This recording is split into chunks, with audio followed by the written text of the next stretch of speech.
Welcome back to the Horse Racing Show. Thank you for watching us and subscribing to us on YouTube. Many have. Please encourage your friends to do so. You can listen to us as well on iTunes and on Google Play. And, of course, we're on Facebook and at Horse Racing Show on Twitter. I met this young man several years ago and was very impressed right from the start. I will say he was just a kid then, because he really was, but he was so astute and very much involved in the family business, that being the Zayat Racing Stables. And his father, Ahmed, who is just a wonderful guy, was, I could tell then, he knew that Justin was going to be the guy that's going to take things over. And, of course, things kept getting better and better, highlighted, of course, with American Pharoah winning the Triple Crown in 2015 and going on to become the first horse to ever win the Grand Slam, taking the Breeders' Cup Classic later that year. He is Justin Zayat, and we welcome him now to the Horse Racing Show. Justin, it's great to catch up with you, and I mean everything I said. You know, you were kind of a kid. I think you were a teenager when I first met you. Thanks, Kenny. It's great to be with you on your show, and I look forward to speaking with you. I've definitely grown up a little through the years. Well, you were destined, I think. I remember your dad telling me how sharp you were, and, you're really into the racing business. And I guess, was this just a natural thing that you were going to become the vice president now officially of the stable? Yeah, so when my dad got in the sport, I was in 8th grade at the time, born in Teaneck, New Jersey, and it's not like you're born in Lexington where you have a lot of farmland around, so to speak. So I grew up playing basketball, baseball, hockey, ice hockey, and really never had horse racing on my radar until I always used to remember my dad watching horse racing on TV growing up, and I'd always be like, Dad, come on, turn this off, put on some ESPN over here. And finally, I remember when he went and bought our first racehorse, I was like, Dad, what buying horses?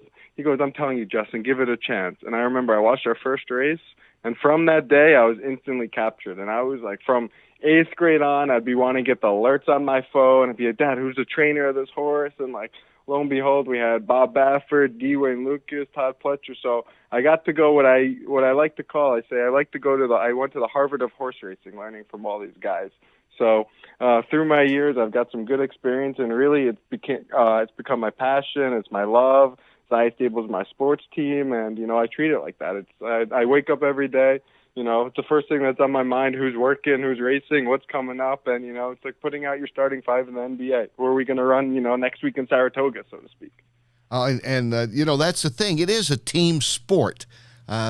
Most people just see the horse, the jockey out there. Okay, they see the trainer as well. But all the things that go into it and all the planning of all the racing and where you're going to put them, it is the full-time occupation if you're going to be successful like you are. Exactly. It's a 24/7 job. We don't take Saturdays off. In fact, they're the biggest days of the weekend racing. And Sundays, 4 a.m. the trainers are at the barn, working just as hard as they were on Monday. So yeah, it's your whole family has to be immersed. It's a lifestyle. It's not, it's not a business. It's not a, just an average job. It's a lifestyle. It's not 9 to 5. It's, it's 24/7. Our horses, they're just like us. They're living and breathing, and, things could happen in the middle of the night as well. Now, you pay these guys pretty well, so I don't think you have to get up at 4 with those trainers, do you? You do get those phone calls, though, early in the morning. Those are the ones you don't want to get. Yeah, you don't want an early phone call from a trainer, do you? Exactly. No. I like when they call me after training hours. As far as, and you will never do an interview without somebody mentioning Pharoah, who is just such a special horse, not just because he won the Triple Crown, if that weren't enough, and won the Breeders' Cup Classic, but, I had the chance to really get to know you guys and hang around, and I don't think there's ever going to be a cooler horse. I always liken him to my old golden retriever. I've never been around a horse that was so much like a big dog in the best of ways. I totally have the same feeling as for you, and not only was he so special for us because of, what a great athlete and racehorse and what he's accomplished, but also we didn't buy him, we created him. His dad, Pioneer the Nile, was, talk about beginner's luck or something. He was the first horse we ever bred in the history of being in the sport, was Pioneer the Nile, and he ran second in the Kentucky Derby. And when he ran second in 2009 in the Kentucky Derby, and he finished second to Mind That Bird at 50-1. I thought that was my chance to ever be there. That will never happen again. so close but no cigar. I thought I'd never be back, let alone, the year after we had a Skenderea, the heavy favorite scratch, and we had Nero run second, and we had Bodemeister run second. So, and American Pharoah, he really made up for them all, made us not the bridesmaid, but, the bride now. And just the whole thing about American Pharoah, from having his dad to, his mom, his name being Little Princess Emma, who's my little sister, and to raising him and, being on all these farms growing up from, Tom Van Meter to Taylor Made, and every single person at these farms telling us, there's something about this horse. No one telling us, obviously, this is going to be, a Triple Crown winner, but every single person saw something special in him, whether his personality, whether his, physical appearance, just the way he was. He was always kind of like that alpha male in the field. And I remember my dad and I, every single year, we always, like twice a year, we go and look at all the mares and their weanlings. And I took a picture of him from that day because they were always talking about, this little Princess Emma is he could be really nice. I like to take pictures of him, and I took a picture of him, and he still had those huge ears that he had that he became famous for sticking off. They were probably just as big as when he was a weanling as he was as a 3-year-old. So, it was just a huge pleasure. And, obviously now everyone knows us for American Pharoah, but, we've had a lot of good success in the years, and now I'm only 28, so I really, just want to get an encore over here for this. I'm trying to, Bob Baffert was able to do it 2 times. I want to make some goals. Yeah, that's a high bar. Talking with Justin Zayat Racing Stables, American Pharoah. I was going to say, so let's see, what were you, like 24 years old, and you got a Triple Crown in your pocket already, and a Grand Slam, which, by the way, I don't think anybody's ever going to win the Grand Slam. I don't. I really think, as we saw with Justify, and it's not making any, I'm not trying to judge anything here, but I do believe that the next time, if there's another Triple Crown winner soon, they will retire as well, and they won't stay around like you all did with Pharoah and campaign him all the way through the year. That's just my take on it. I'm not going to say you're wrong about that, but that is. I totally agree. He was very special. Not only, he performed at the age of 2. He was a 3-year-old, a really good 3-year-old as well. And he went on after. You see what happened in the horses from the Triple Crown this year. A lot of them haven't, come back and repeat their performances or their greats. It really takes a lot out of them. And for a horse, to be racing at the top of his game, really for, at least 12 months is to be in top condition is very hard for any athlete, human or, horse. And it was, I thought, the horse did a good job, and credit to Bob. He really, managed him to the T. I met you too, Bob Baffert, at Belmont. I don't know if you remember that. You were just a kid. I do. I remember. What do you mean? I remember going to the winner's circle, and you're the first guy that interviewed me right after this crazy euphoric moment in my life. That's right. I remember it well. I'll never forget that. And, and we've had a great relationship, you and I, and your dad, Ahmed, your whole family. Yep. And I always like that the whole family's included. Your sisters and all that. But now, is everybody really included, or do they just show up for the winner's circle and you and your dad are doing all the work? They're really included, trust me. Every single day. My brother, who is, now a freshman in NYU, he sits by my desk every single day. He's on all the phone calls with, the trainers as well. He knows just as much as I did at his age. He's really inclined. So, that's like, the future generation, my sister, my mom, every single day. They're all involved. They love being part of the naming. They ask us every day, whether I'm racing in Saratoga, Ellis, Canterbury. My mom just texts me, what happened in Canterbury yesterday? They're all engaged. Oh, that's wonderful. You know what? As much as you guys enjoyed it and the way you handled the Triple Crown, I was equally as impressed with the way you handled last year when Justify won the Triple Crown. There was none of that 1972 Miami Dolphins that didn't want anybody else to go undefeated. You guys embraced it and celebrated it as, again, another great moment for the sport. And that meant a lot to a lot of us that follow racing. The WinStar team, Bob Baffert, the Scat Daddy connection to Coolmore, China Horse Club, they're all, the acquaintances of ours, but also we're good friends with them all. WinStar, they had Pioneer the Nile, they stay under Stallion Pater, so very happy for them. And, Bob is, he's my mentor in the game. I've loved Bob, from the time I was 13, started working with him, we've had a great relationship. So, anytime, I always root for him.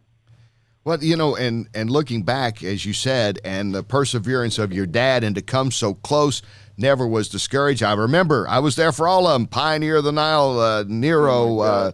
I think Bodemeister opening in the stretch. I thought that was it. Bodemeister. I thought you had it. I thought you had Bodemeister in the Preakness too. I mean. Oh my God, trust me. But I remember on the broadcast, where I was talking about American Pharoah, I talked about your dad. I said, Ahmed Zayat has come so close. And I said, every time he reaches for the roses, he gets thorns. And, maybe this will be the day. And, I really thought Pharoah would win. But, you never know, because I thought Bodemeister was going to win.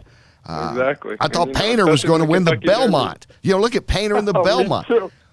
I mean, the Triple Crown of Seconds in 2012. Yeah. And what's great about that to me, though, is to show the good horses that you've had, and you kept campaigning them, and you stayed with them, and the family stayed right with it, and and then of course you reached the peak with the Pharoah. Never discouraged. I've never seen your dad not smiling. By the way, I mean, I guess you have. Maybe he scolded you, but I've never seen him not smiling. No, he worked really hard, and he really enjoys the horses, and he enjoys winning the races, and there's so much that goes wrong in this game. We have to think about it. If we're winning at 20%, you're doing super well and you're a hero in this game. That means you're losing 80% of the time. So it's a big adjustment in life, So when you really win, you have to take in all the moments, you really have to enjoy it. So, you're lucky you've been catching them on the good days. Well, exactly. As far as you mentioned Pharoah and everywhere it's going to be, is this the next Pharoah? Is this the next Pharoah? So as far as what you're trying to accomplish now moving forward is, I guess, get past where everybody's asking you about Pharoah and start talking about the next Derby possibility or the next Triple Crown runner or something like that. Exactly. And, so far, thank God, we started our 2-year-old crop off very well. I mean, we're 4 for 4 so far in our 2-year-old crop. We have a horse running on the 10th, Zeramid in the Saratoga Special. Going to be having another colt, Godzilla, debuting the same day for Steve Asmussen. So, now it's your time to start dreaming again. When the 2-year-olds start running, you start dreaming, and who knows what could come of it. Maybe we'll get lucky, and the first Saturday in May we'll be there again. What have you learned now from when you were that teenager and your dad first introduced you to the sport all the way through up till now, Justin? Was there a couple of 3 things you picked up that you say, this is on the way to the key to success? You at least have to have a few things in place to even have a shot in what is certainly an unpredictable sport. For sure. Number 1 is work ethic. I think that's one of the most important things, if not the most important in the whole sport, because, a lot of these guys, especially the trainers, they have an unbelievable work ethic. And I think a lot of them learned that from D-Wayne Lucas. still till this day, I was actually on the phone with him before our call just now. And I mean, he's still so sharp at the age of 83. He's up every day.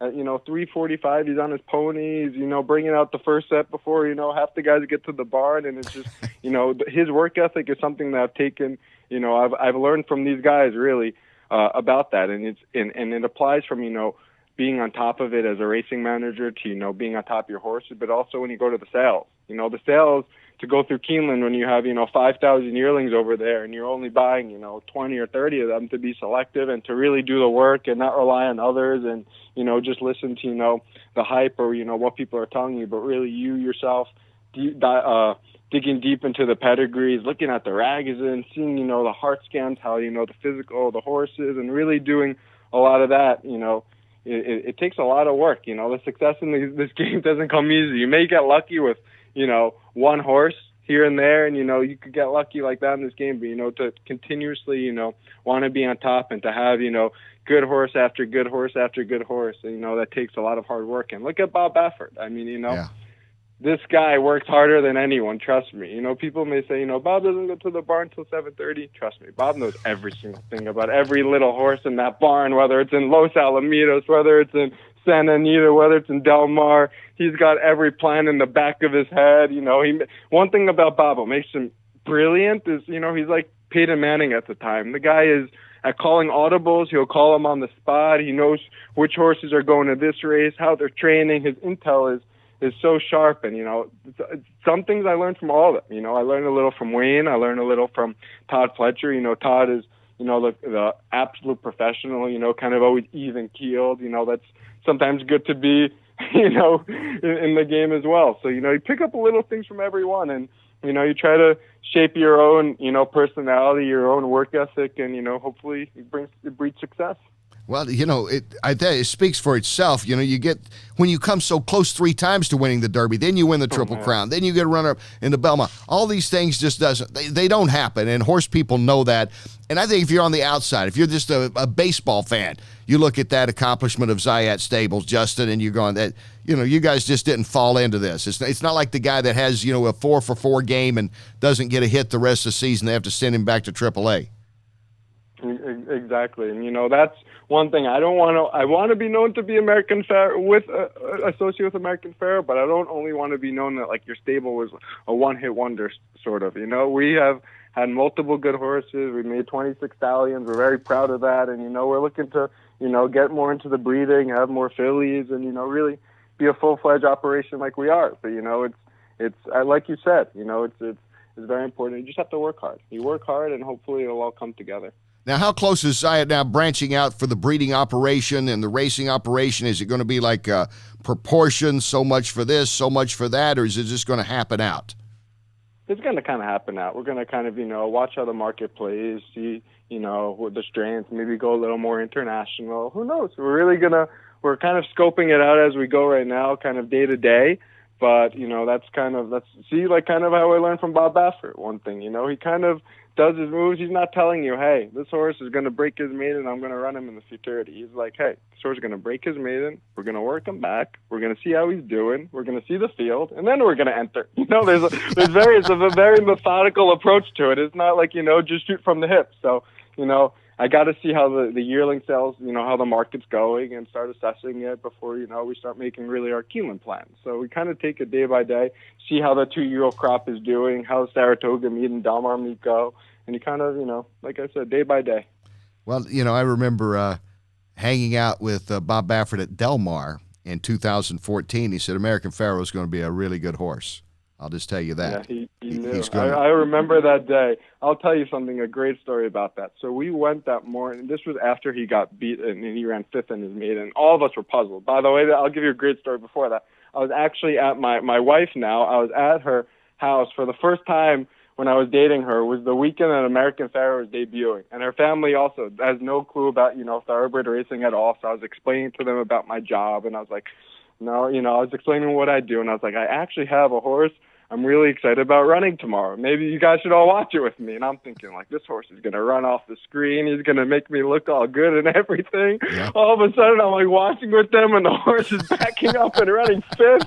And I'm just like, oh, God, these people think I probably know nothing, So that was very funny. And I actually... once I left their house, I was actually going to California the next day. So we went to California. I was talking to Bob. I'm like, Bob, what was that? Like we were thinking, like, this horse, he's working up a train. What's going on? He's like, nah, it's a throw-out race. Don't worry. He says, let's work him back and see. So we actually had a horse of ours who we were pretty high on, and he worked with her at the time, and he just demolished her. I mean, I think he opened up like 10 in the work on her. And this was like right out of his 5th place finish.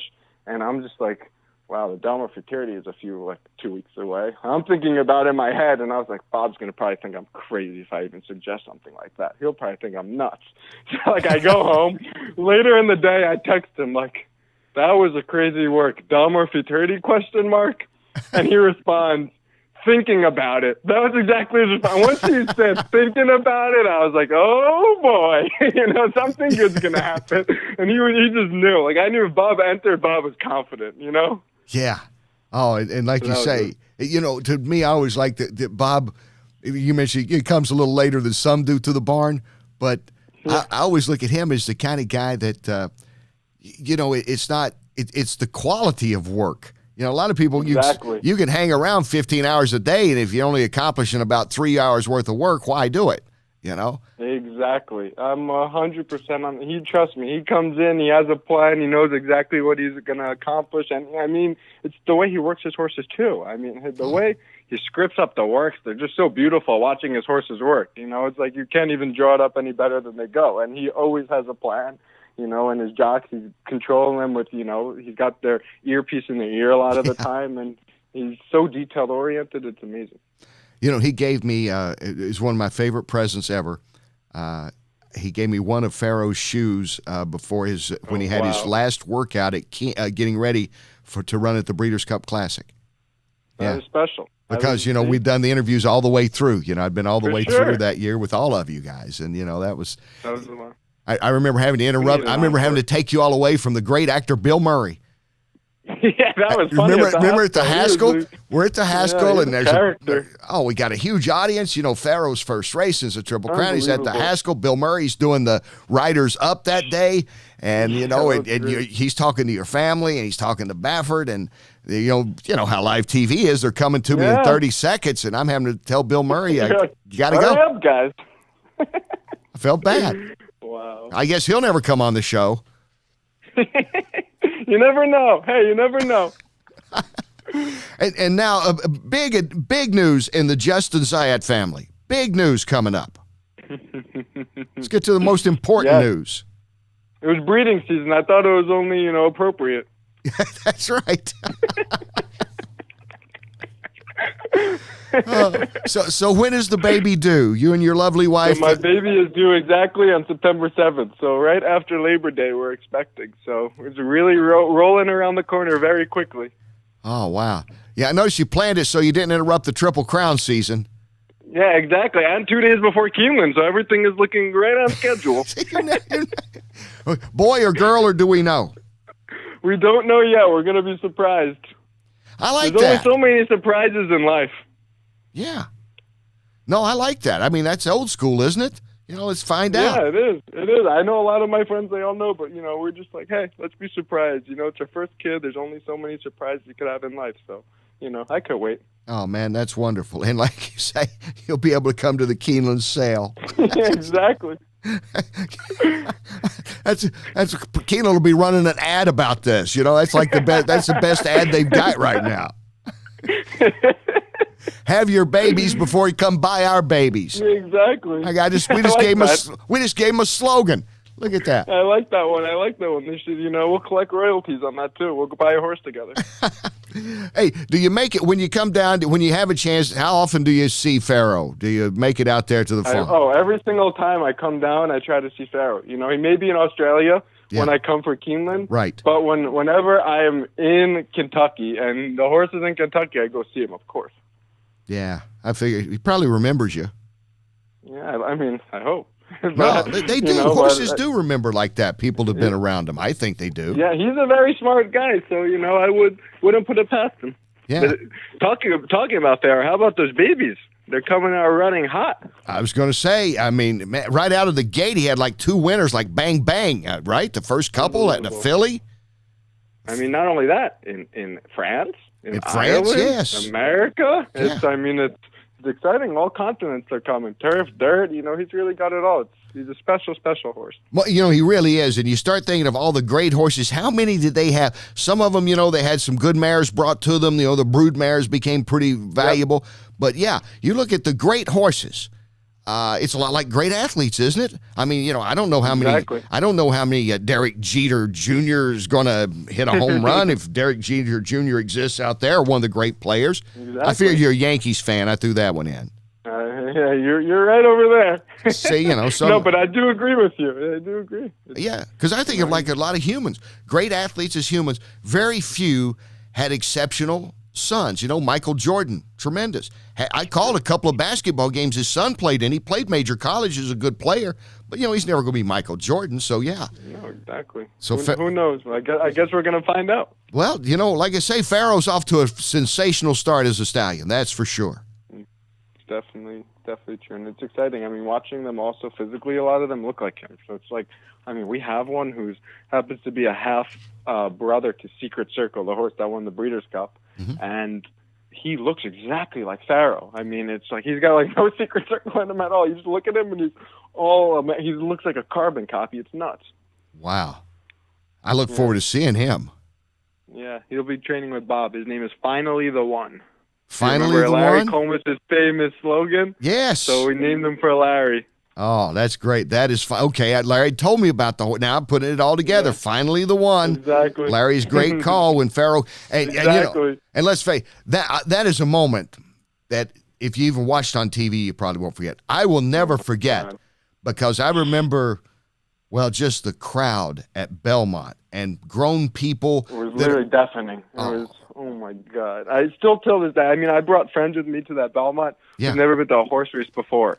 And they tell me, like, Justin, like, I still have chills back to that moment of thinking about it. You know, it was such an incredible moment for everyone, you know, just watching people tearing up and just yelling. And I mean, it was nuts. And people wanted to touch you guys. I mean, really, people that are very reserved, you know, very stoic, longtime horse people. You know, I'm up there. I'm up in the Baffert section, and they're trying to touch Bob. They're trying to touch Ahmed. They're trying to touch anybody that had anything to do with Pharoah, just to shake hands, whatever. Insane. It really insane. I didn't even think Naira, you know, even expected anything like that to happen. You know, like the moment, no one was prepared. It was just, you know, we need more of those. Oh, well, it's been my favorite moment in horse racing, that whole campaign of American Pharoah and hanging out with Bob Baffert and the Zayat family, and Justin, a big part of it. And I really appreciate you taking your time to be with me today. We got to have you back on sometime, okay? For sure. Reach out to me anytime. I'd be happy, Kenny. And keep us posted on the Bambino, all right? I will. September 7th. I'm writing it down. Correct. September 7th. Correct. Ahmed becomes a grandfather again. I love it. Who picks out the name, by the way, your wife or you?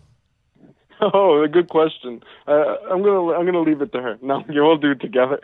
Okay. You're a wise man. You've always been wise beyond your years. You know that. That was too funny. Justin, thanks again, pal. Thank you, Kenny. Great talking to you. Great talking to you. Justin Zayat with Zayat Stables joining us here. More coming up on the Horse Racing Show right after this.